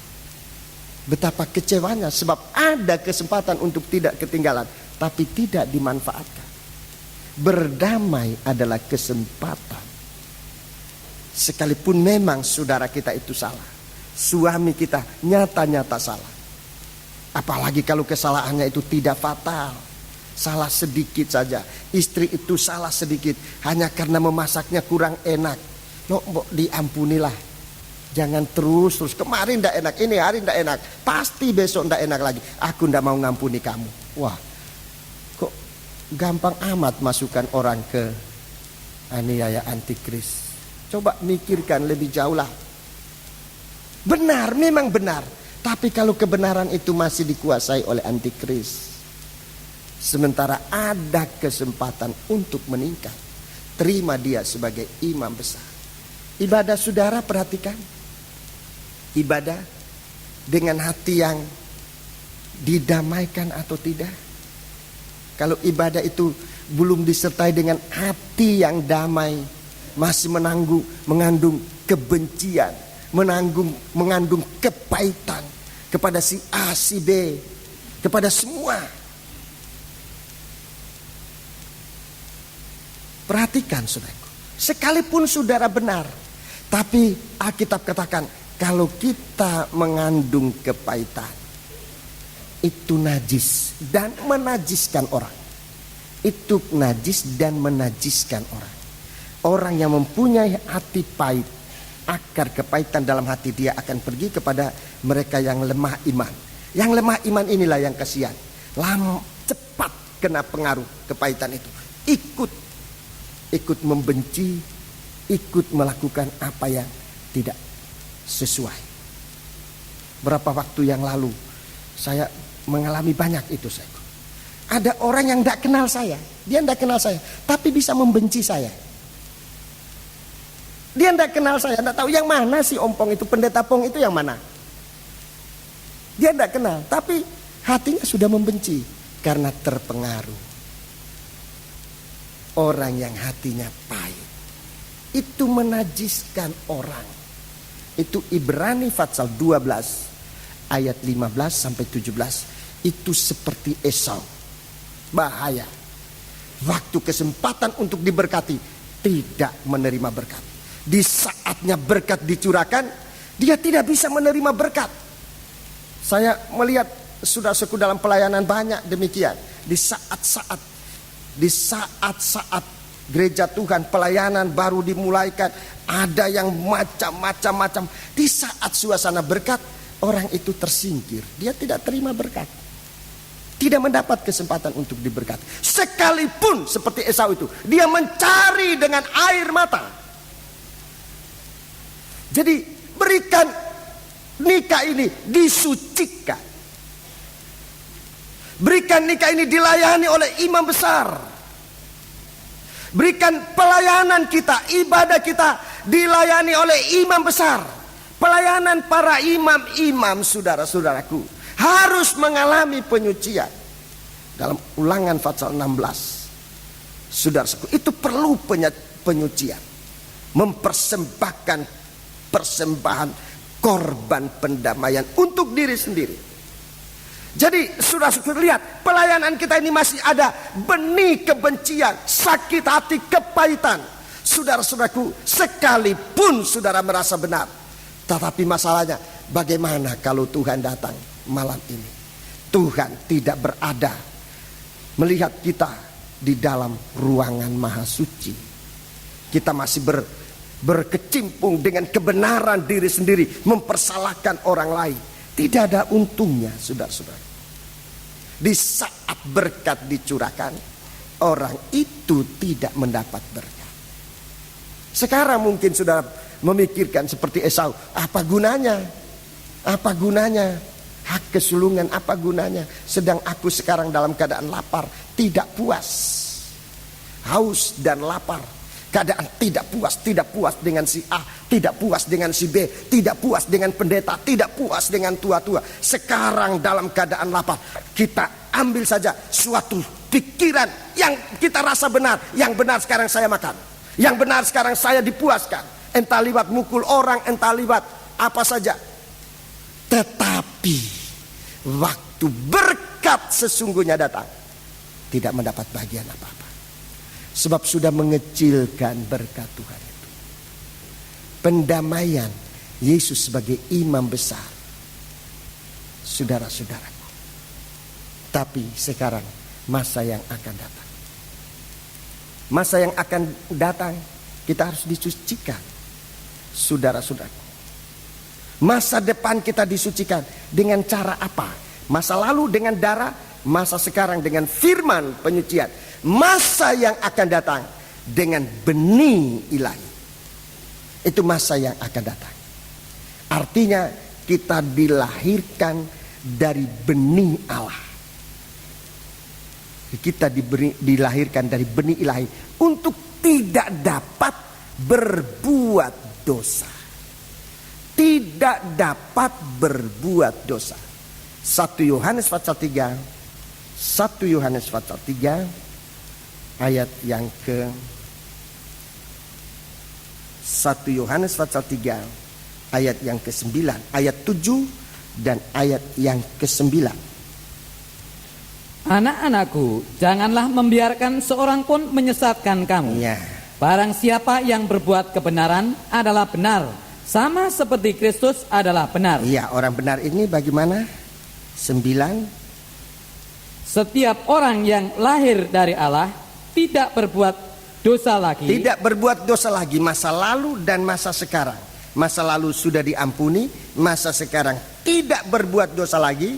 Sebab benih ilahi tetap ada di dalam dia, Iya. dan ia tidak dapat berbuat dosa karena ia lahir dari Allah. Iya, masa lalu sudah diampuni, masa sekarang tidak berbuat dosa lagi, masa yang akan datang tidak dapat berbuat dosa. Tidak dapat berbuat, sebab dia dilahirkan dari benih ilahi. Dilahirkan dari benih ilahi. Ini penyucian untuk masa depan. Jadi kita dilahirkan artinya diobatkan oleh firman Allah, oleh Roh Kudus, dan oleh kasih Allah. Ini benih ilahi. Ayat-ayatnya sudah jelas, saudara sudah memiliki. Saudara-saudaraku, Yesus itu firman menjadi manusia. Yesus itu roh yang dikandung dan dilahirkan. Dan dia memang ada, Allah itu adalah roh, ada Yesus itu adalah kasih. Demikian juga kita harus dilahirkan dari benih yang tidak akan binasa, itulah firman. Kita harus dilahirkan dari roh, jangan dari daging tapi dari roh. Kita ini dilahirkan dari kasih Allah. Inilah yang membuat kita tidak dapat berbuat dosa. Jadi di surga ada kesucian. Ia yang sudah ada masa lalu, ia yang ada sekarang ini, dan yang akan datang. Itu masa depan, itu suci. Di dunia ini, di gereja Tuhan mengerjakan penyucian masa lalu kita dengan korban darahnya. Masa kita sekarang dengan Masa kita sekarang dengan firman-Nya, masa kita yang akan datang dengan benih ilahi. Puji Tuhan. Sekarang lanjutan. Kegiatan surga yang selanjutnya adalah penyembahan. Ini kegiatan surga. Penyembahan. Ini kegiatan surga yang akan datang, ini adalah penyembahan. Semoga apa yang saya terangkan untuk kesekian kalinya dalam penyucian ini, saudaraku, saya merasa kita seperti dikejar oleh Tuhan. Saya merasa kita seperti dikejar oleh Tuhan. Ada hal-hal yang perlu kita segera selesaikan. Sebab Tuhan sudah dekat datang. Sebab pokok yang saya sampaikan ini untuk kesekian kalinya. Saya pikir saudara sudah hafal semua sampai ayat-ayatnya. Saya rasa seperti kita dikejar oleh Tuhan. Tuhan begitu cepat datang supaya kita jangan tinggal dalam keadaan tidak suci. Tuhan mau gereja Tuhan sudah suci. Sudah aku bagikan tubuh yang dipersiapkan. Untuk kalau malam ini dia datang, dia sudah mendapat tempat untuk meletakkan dirinya sebagai kepala. Tuhan tidak ingin sudah kalau dia datang baru mencari-cari tempat. Tapi dia sudah siapkan kita menjadi tempat untuk meletakkan dirinya sebagai kepala. Haleluya. Sekarang selanjutnya, kalau penyucian itu ada, maka penyucian itu akan membawa kita kepada suasana penyembahan. Mari kita membaca itu Wahyu 4. Wahyu pasal 4 ayat 9 sampai dengan ayat 11. Kita baca. Dan setiap kali makhluk-makhluk itu mempersembahkan puji-pujiannya, puji-pujian dan hormat dan ucapan syukur kepada dia. Ya, ini bahagian penyembahan semua. Satu puji-pujian, suatu ucapan syukur, hormat. Terus yang duduk di atas tahta itu dan yang hidup sampai selama-lamanya, ya. Maka tersungkurlah ke-24 tua-tua itu di hadapan dia yang duduk di atas tahta itu, dan mereka menyembah dia. Ya, ini jelas disulit dikatakan mereka menyembah dia. Ini aktivitas kerajaan surga. Mereka menyembah dia yang hidup sampai selama-lamanya. Ya, terus dan mereka melemparkan mahkotanya. Ya, mahkotanya di hadapan tahta itu, ya. Sambil berkata, Ya. Ya Tuhan dan Allah kami, Engkau layak menerima puji-pujian dan hormat dan kuasa, sebab Engkau telah menciptakan segala sesuatu, dan oleh karena kehendak-Mu semuanya itu ada dan diciptakan. Ya, semuanya itu ada dan diciptakan. Ini suatu penyembahan yang berkualitas tinggi. Saudaraku, dorongannya bukan kebutuhan. Dorongan bukan kebutuhan. Penyembahan di sini kita lihat dorongannya bukan karena kebutuhan. Sebab buktinya di sini sampai dengan yang termahal, itulah mahkota. Mahkota ini bukan berkat jasmani. Mahkota ini berkat rohani. Dibanding dengan penyembahan lebih tinggi. Mereka melepaskan mahkota ini. Lebih mereka berbahagia kalau Kristus berada di atas hidupnya. Kalau mahkota itu menjadi halangan untuk Tuhan menguasai kehidupan kita, buat apa mahkota? Itu disingkirkan. Biar Kristus yang tertinggi. Lain kali saudara-saudaraku kita diberkati oleh Tuhan. Tetapi setelah kita menerima berkat, kita lupa Tuhan. Ini bukan penyembahan. Kita mengucap syukur kepada Tuhan, tapi kita lupa Tuhan. Ini bukan penyembahan. Kita mempertahankan sesuatu. Jadi suatu penyembahan artinya suatu proses perobekan daging sampai daging ini merasa tidak berhak suatu apapun kecuali Tuhan berhak atas diri kita. Itu suatu penyembahan. Sampai kita merasa bahwa kita tidak berhak apapun dalam hidup kita kecuali Tuhan. Dan penyembahan kita masih belum setinggi itu. Kalau saya bicara ini, itu sama sekali tidak berarti bahwa saya sudah dalam kualitas itu. Saya merindukan ke sana, saudaraku, dan bersama sidang jemaat lewat firman Allah ini untuk mengangkat kita, saudara-saudaraku, sampai penyembahan kita pada ukuran ini. Sebab itu adalah ukuran dari mempelai wanita. Ini akan diukur oleh Tuhan. Sejauh mana penyembahan gereja Tuhan. Kalau gereja Tuhan merasakan bahwa yang berhak atas kehidupannya hanyalah Tuhan, nah, itu berarti daging ini sudah melepaskan haknya sama sekali, dan itu sudah dipersembahkan kepada Tuhan. Itu kualitas dari mempelai wanita. Itu kualitas dari mempelai wanita. Sekarang doa kita justru menuntut hak. Bukan melepaskan hak, tapi justru menuntut hak dari mempelai laki-laki. Kasihkan saya ini, kasihkan saya ini, kan engkau janji. Sampai kita katakan kita klaim janji Tuhan. Memang Tuhan janji. Tapi Tuhan itu bukan Tuhan yang melanggar janji. Sampai harus perlu klaim-klaiman segalanya. Kalau doa kita masih mengklaim itu hak kita, memang itu tidak salah. Tapi kualitas kita sebagai mempelai masih terlalu jauh. Sebab doa yang sebenarnya justru mempersembahkan hak ini. Kalau doa kita sekarang masih menuntut hak, memang Tuhan tidak menipu kita, tidak akan menahan hak kita. Dia kasih hak kita.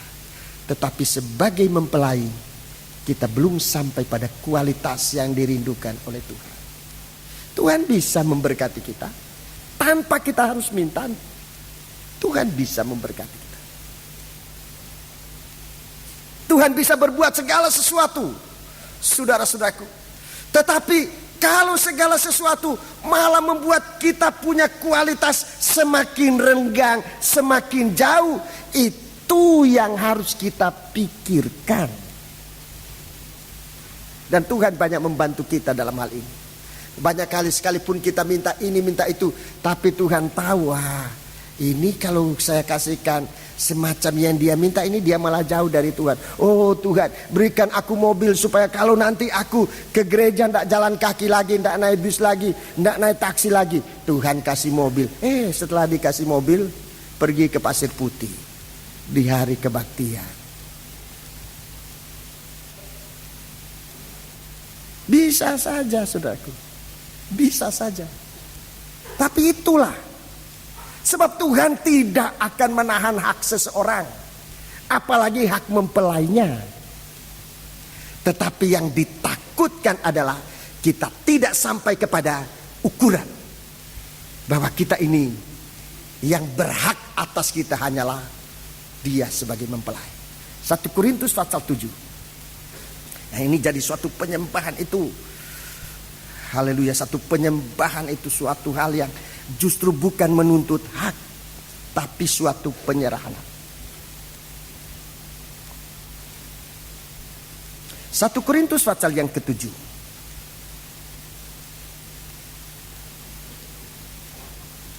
Ayat yang keempat. 1 Korintus pasal 7 ayat yang keempat. Istri tidak berkuasa atas tubuhnya sendiri. Istri tidak berkuasa atas tubuhnya sendiri, tetapi suaminya. Tetapi suaminya. Demikian pula suami tidak berkuasa atas tubuhnya sendiri, tetapi istrinya. Ya. Jadi dalam suami istri, saudara-saudaraku, hak itu ada pada, kalau istri hak ada pada suami, kalau suami hak ada pada istri. Jadi kalau dalam nikah itu suami berhak atas dirinya, istri berhak atas dirinya sendiri, suami istri itu tidak bisa jadi satu. Tidak bisa jadi satu. Kenapa mesti begitu? Nanti kalau terjadi apa Pak Yakob? Kalau nanti bangkrut, ya mungkin ada istilah yang lebih halus. Kalau bangkrut, ini kan nama istri saya, bukan nama saya. Ini kan nama suami saya, bukan nama saya. Jadi tanpa disadari kita dalam keadaan tidak nyatu. Dan dalam keadaan tidak nyatu, saudara-saudaraku, tidak nyatu sejauh sampai dengan apa yang dimiliki saudara-saudaraku. Kualitas penyatuan itu belum bisa sampai kepada sesungguhnya. Secara hukum saudara suami istri, tapi di hadapan Tuhan saudara bukan suami istri, hidup sendiri-sendiri. Jadi dengan lain perkataan, maafkan saudara-saudaraku, mungkin perkataan ini sudah melampaui dari apa yang kita pikirkan, tetapi di hadapan Allah memang demikian. Kita hidup tidak dalam nikah, sama dengan hidup di Babel, bukan suami istri. Tidak nyatu dalam persoalan apa saja. Kalau suami istri itu tidak nyatu, mari kita perhatikan. Jadi saudara-saudaraku, ini perkataan memang cukup berat, tetapi untuk kita mengetahui sejauh mana sebenarnya Tuhan merindukan apa yang harus kita berdoa di hari-hari dalam kehidupan kita. Ada permohonan, ada ucapan syukur, ada doa syafaat, tapi apakah ada penyembahan kepada Dia, menyerahkan segala sesuatu dalam hidup kita untuk dikuasai oleh Dia. Suami istri, suami itu tidak berhak atas dirinya kecuali istri. Istri itu tidak berhak atas dirinya, tidak berkuasa atas dirinya, melainkan suami itu. Jadi coba bagaimana kita melihat sekarang untuk nanti kita berada di dalam kerajaan surga. Untuk kita berada dalam kerajaan surga sebagai raja, saudara-saudaraku, dan kemudian Tuhan katakan kita tidak layak duduk di situ. Itu berarti kita tidak bisa menjadi mempelai. Itu sebabnya Tuhan merubah kita untuk masa depan kita, melahirkan kita baru suatu kehidupan yang benar-benar bisa menguasai keadaan, menguasai diri kita.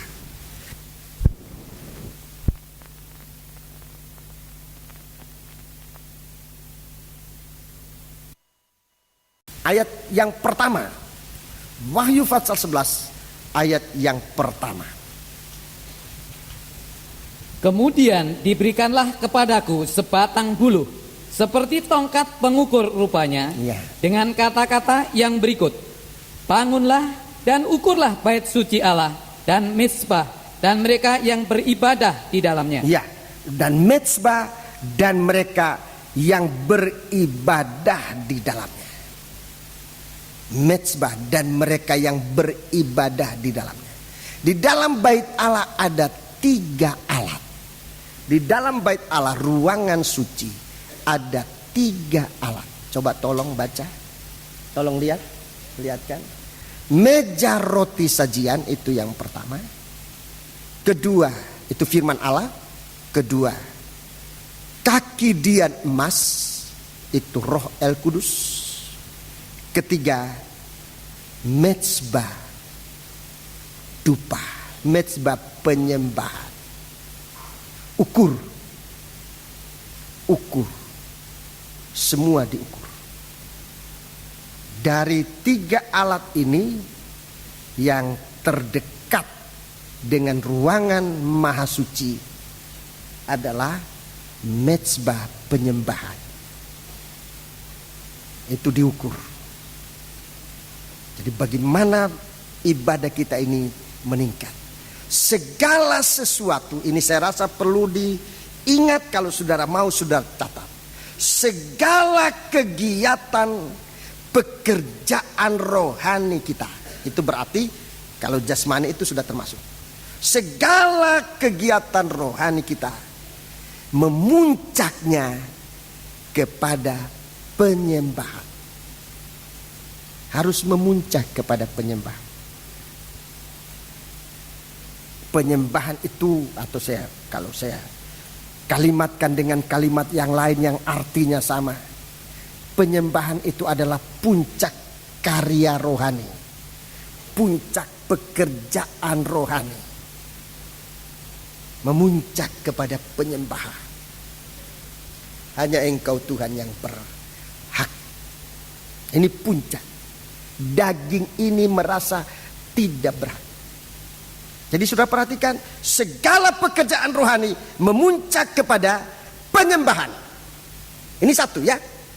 Kedua, puncak dari puncak ini, puncak dari penyembahan adalah saat daging tidak merasa berhak atas dirinya. Itu puncaknya penyembahan. Daging merasa tidak berhak atas dirinya, melainkan Tuhan itu. Itu puncak penyembahan. Itu yang diukur oleh Tuhan. Sejauh mana kita menyembah ini? Sejauh mana kita menyembah?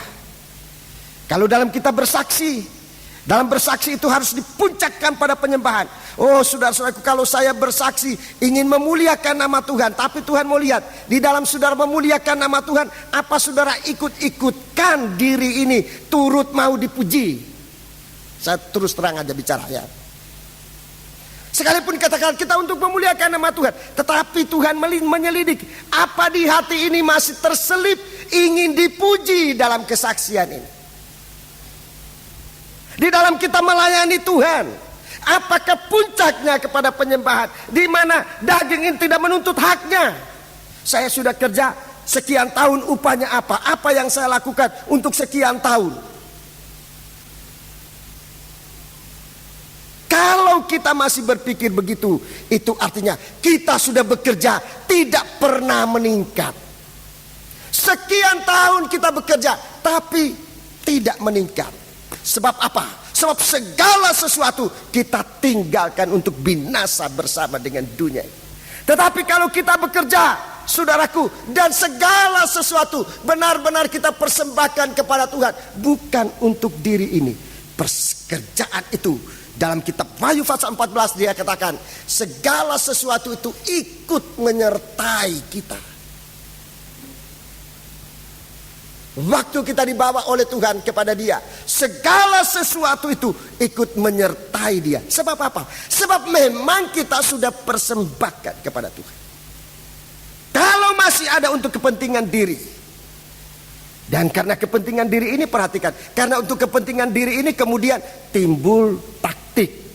Saya istilahkan aja di taktik. Mungkin ada istilah yang lebih halus. Oh harus begini supaya begini. Itu taktik. Apa namanya itu? Ya, siasat itu lebih jelek lagi. Apalagi siasat itu mengandung yang jahat banyaknya itu. Supaya saya untung orang lain celaka. Ya, itu timbulnya itu sebab untuk diri. Jadi segala sesuatu kita tinggalkan di dunia ini tidak turut menyertai kita. Tapi kalau kita mau saudaraku bahwa segala pekerjaan kelelahan kita itu ikut menyertai kita, saudara-saudaraku, maka dalam pelayanan ini dipuncakkan kepada menyembah kepada Allah. Hanya kepada Tuhan. Hanya kepada Tuhan. Jadi timbul banyak siasat, timbul banyak ketakutan. Nah, takut itu timbulnya dari ini, dari karena diri ini. Tidak mau dirugikan, tidak mau ini. Karena diri ini menuntut haknya. Takut. Tapi kalau kita dalam penyembahan, kita serahkan ke dalam tangan Tuhan. Kelihatan seperti orang bodoh. Tapi di dalam kebodohannya, Tuhan katakan, itu lebih kuat dari kepandaiannya orang di dunia. Kelihatan seperti orang lemah, tapi dalam kelemahannya lebih kuat dari kekuatan orang di dunia. Sebab dia bekerja seperti sistem Allah bekerja, meninggikan korban Kristus.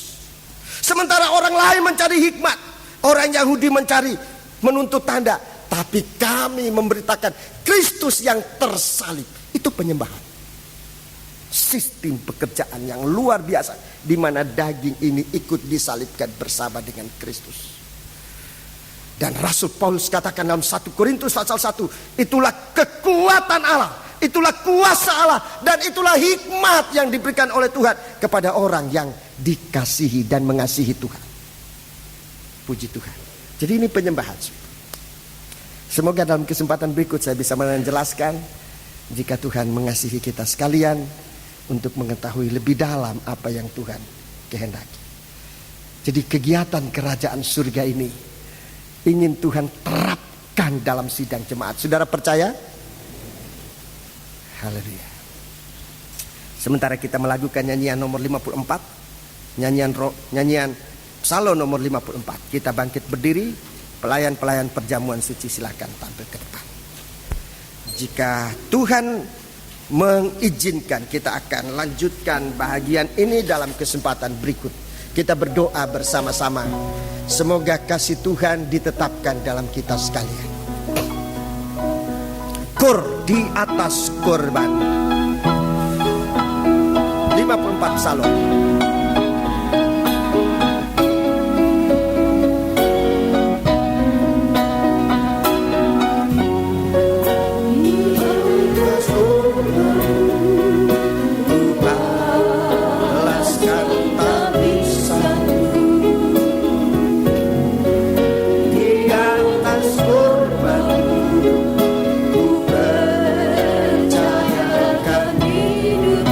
Penyembahan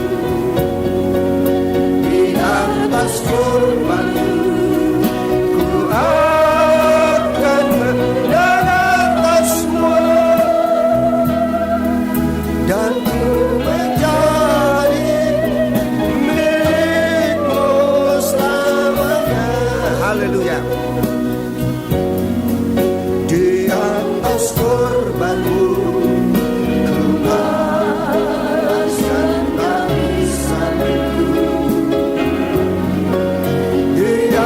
korban, ku percayakan hidupku.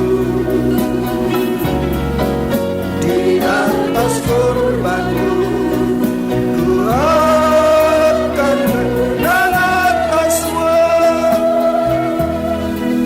dan ku menjadi milikmu selalu. Kaum wanita melakukan bait pertama, biar selalu Tuhan ku tinggikan korban. Biar ini merupakan doa dari mempelai wanita, doa dari sidang jemaat.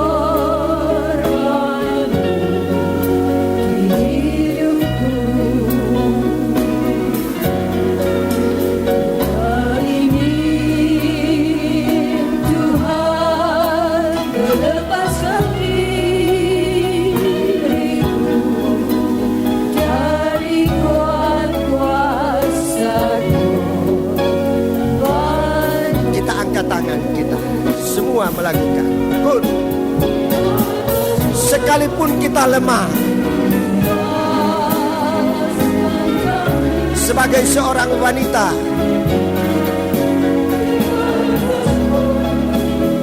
tetapi kalau kita berada di atas korban Kristus, itulah kekuatan kita.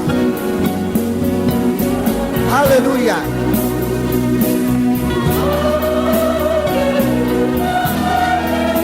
Haleluya.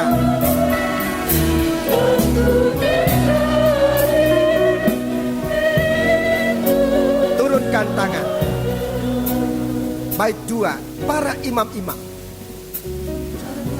Karena daku rumahmu yang kudus. Para imam-imam sangkur, musik, kaum muda.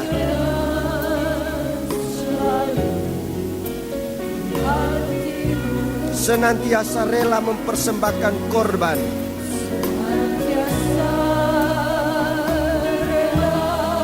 Sebagai imam mempersembahkan korban. Penghabisan hidupku hanya bagimu.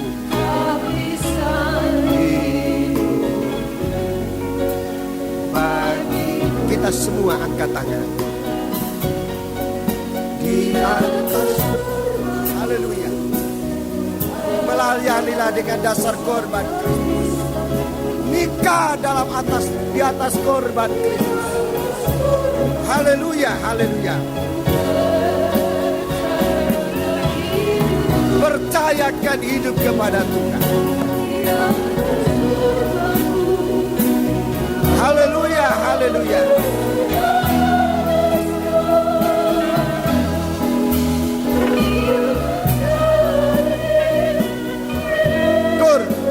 Sambil menyembah Allah di atas korban. Di atas korbanku lepaskan habisan.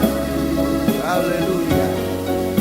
Di atas korbanku percayakan diri. Di atas korbanku akan menang atasmu, dan ku menjadi. Dengan ukor kita menyembah Allah. Musik terus menyertai lagu ini. Kor. Dengan kita menyembah Dia. Haleluya, haleluya, haleluya, haleluya. Haleluya, haleluya, haleluya, haleluya, haleluya, haleluya, haleluya, haleluya, haleluya. Kita menyembah Dia. Haleluya, kita menyembah Dia. Haleluya, haleluya, haleluya, haleluya. Haleluya, haleluya, haleluya,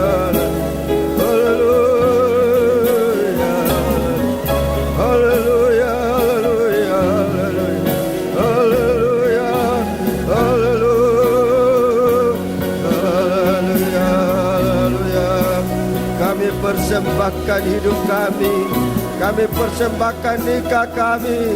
Kami persembahkan pelayanan ibadah kami, tabisan kami. Biar Engkau berkuasa, haleluya, berkuasa atas kami. Biar Engkau mengukur segala sesuatu ini sampai pada ukuran penyembahan, di mana hanya Engkau yang berkuasa atas kami. Engkaulah yang menjadi kepala atas kehidupan kami. Dan kami menerima Engkau, menjadikan kami mempelai wanita. Inilah doa kami. Ke dalam tangan-Mu Tuhan, kami persembahkan hidup kami. Terimalah kami Tuhan, dan pakailah kami sesuai dengan kehendak-Mu. Turunkan tangan. Sekarang Bapa, kami akan mengambil tubuh dan darah-Mu, bersekutu dengan Dikau dalam penyucian dan penyatuan-Mu Tuhan, menjadi satu tubuh dalam Engkau, supaya kami yang banyak ini ya Tuhan, benar-benar ditampilkan di suatu waktu dalam satu kesatuan, menjadi sempurna untuk menerima Engkau sebagai kepala atas tubuh-Mu Tuhan. Terima kasih. Sekarang Bapa, berkatilah perhimpunan ini. Kami akan terima tubuh dan darah-Mu. Sudah Engkau berkati, baik waktu pemberitaan firman-Mu, maupun dalam doa yang disampaikan, maupun dalam nyanyian yang dipersembahkan kepada Engkau. Kami percaya Engkau sedang mencurahkan berkat-Mu dalam persekutuan perjamuan suci ini, yang kami akan terima berkat-Nya saat kami menggunakannya di dalam nama Tuhan Yesus Kristus. Haleluya, amin. Ya, imam besar yang mengerjakan pendamaian dengan mengorbankan dirinya sendiri. Tubuh ini adalah tubuhnya. Imam besar yang sudah datang dengan anak domba, itulah tubuhnya sendiri juga. jadi imam besar yang mempersembahkan, melayani pendamaian dengan mengorbankan dirinya. Angkat tubuh ini sebagai penghargaan kita kepada dia sebagai imam besar yang mengerjakan pendamaian. Pegang dengan iman, angkat tinggi, lebih dari segala sesuatu, lebih tinggi dari masalahmu, lebih tinggi dari percobaanmu, lebih tinggi dari penyakitmu, lebih tinggi dari dosamu. Haleluya, haleluya. Ya rawalapaku alawasai. Haleluya, haleluya, haleluya. Haleluya, haleluya, haleluya. Sebab apa yang telah kuteruskan kepadamu telah aku terima dari Tuhan, yaitu bahwa Tuhan Yesus pada malam waktu ia diserahkan mengambil roti, dan sesudah itu ia mengucap syukur atasnya, ia memecah-mecahkannya dan berkata, dengarkan baik-baik, inilah tubuhku yang diserahkan bagi kamu. Haleluya. Perbuatlah ini menjadi peringatan akan aku. Terima kasih Tuhan. Kita makan bersama dengan percaya dalam nama Yesus. Haleluya.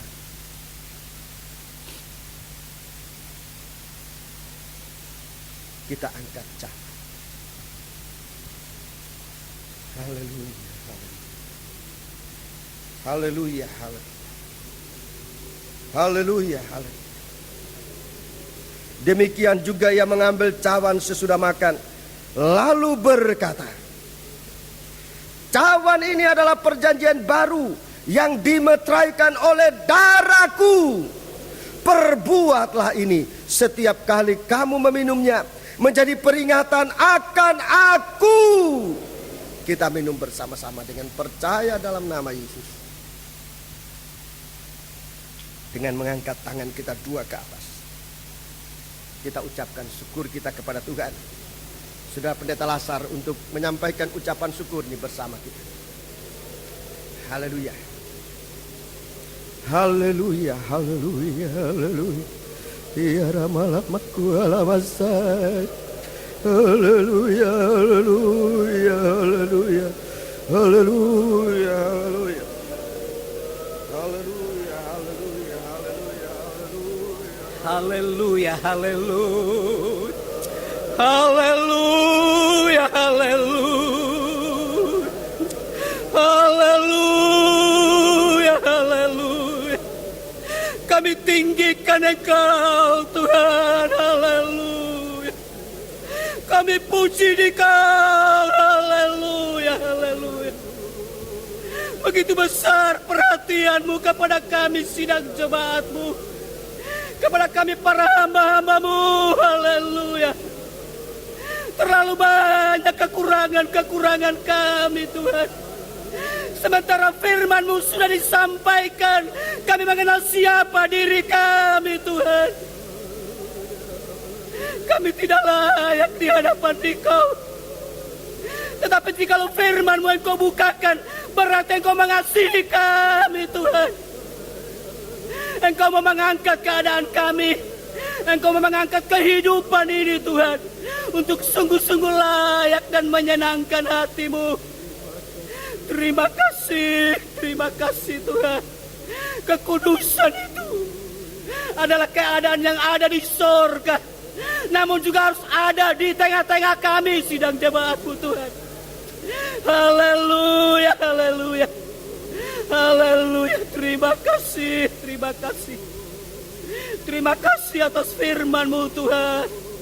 Terima kasih atas kuasa korban-Mu.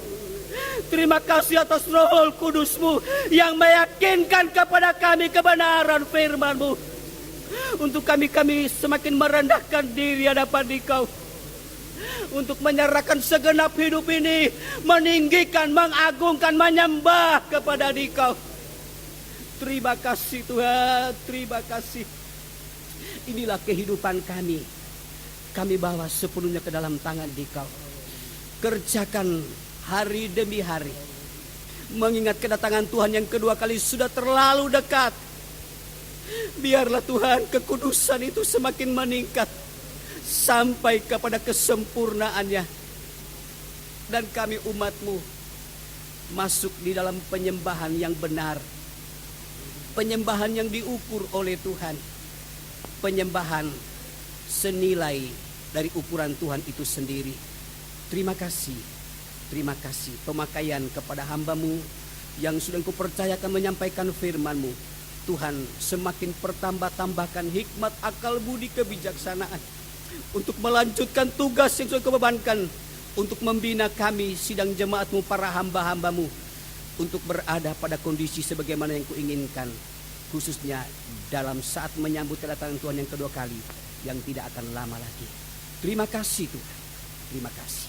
Segala puji, segala hormat, segala kemuliaan dan keagungan hanya kami peruntukkan bagi Dikau Bapa di sorga, di dalam nama kekasih jiwa kami, Kepala Gereja, mempelai laki-laki sorgawi, Tuhan kami Yesus Kristus.